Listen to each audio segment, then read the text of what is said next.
السلام علیکم ورحمۃ اللہ وبرکاتہ۔ حامد و صلی علی محمد۔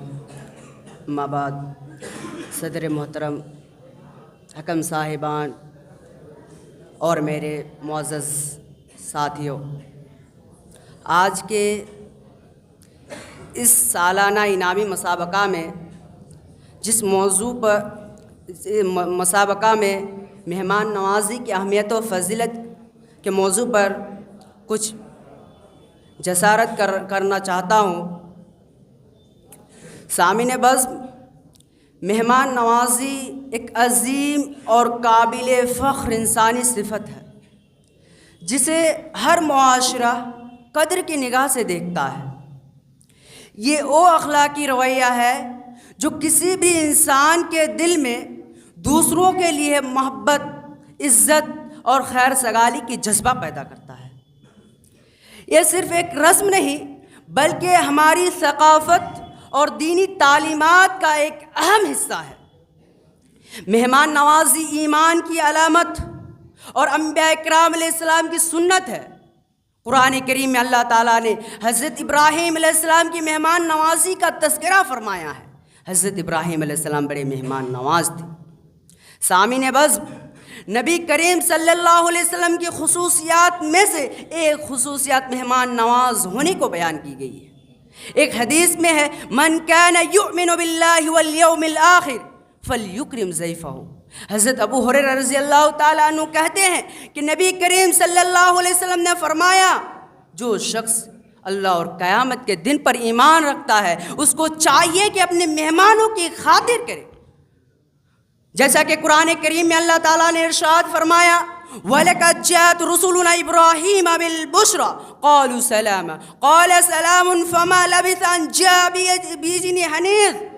اور جب ہمارے فرشتے حضرت ابراہیم علیہ السلام کے پاس آئے اور کہنے لگے تم پر سلامتی ہو، حضرت ابراہیم علیہ السلام کہا تم پر بھی سلامتی ہو، پھر فوراً جا کر مہمانوں کے لیے بھونا ہوا بچڑا لے آیا۔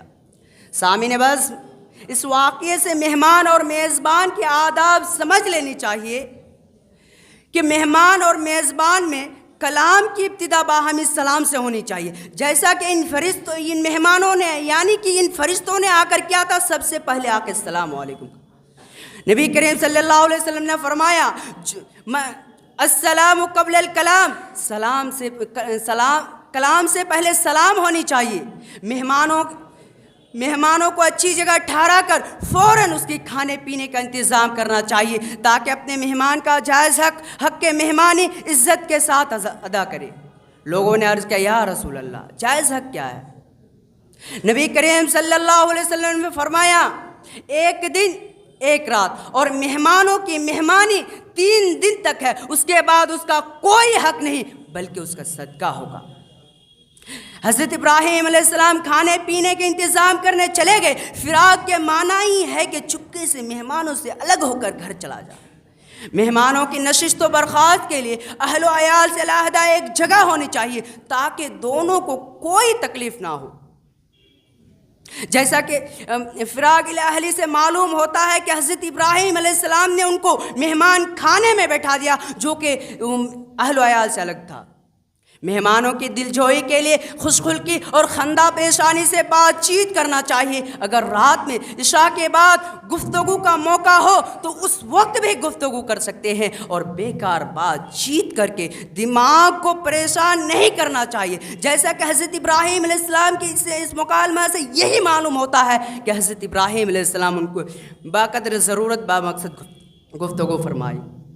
مہمانوں کی تکریم جزوی ایمان ہے۔ اگر کوئی شخص ان سے اہانت امیز برتاؤ کرنا چاہے تو میزبان پر فرض ہے کہ مہمان کی جانب سے مدافعت کرے۔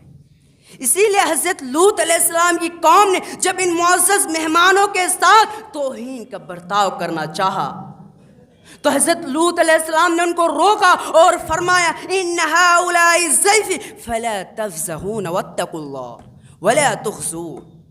سامعین بزم، ایک مہمان نوازی انسانوں کو قریب لانے، محبت بڑھانے اور رشتوں کو مضبوط کرنے کا ذریعہ بنتی ہے۔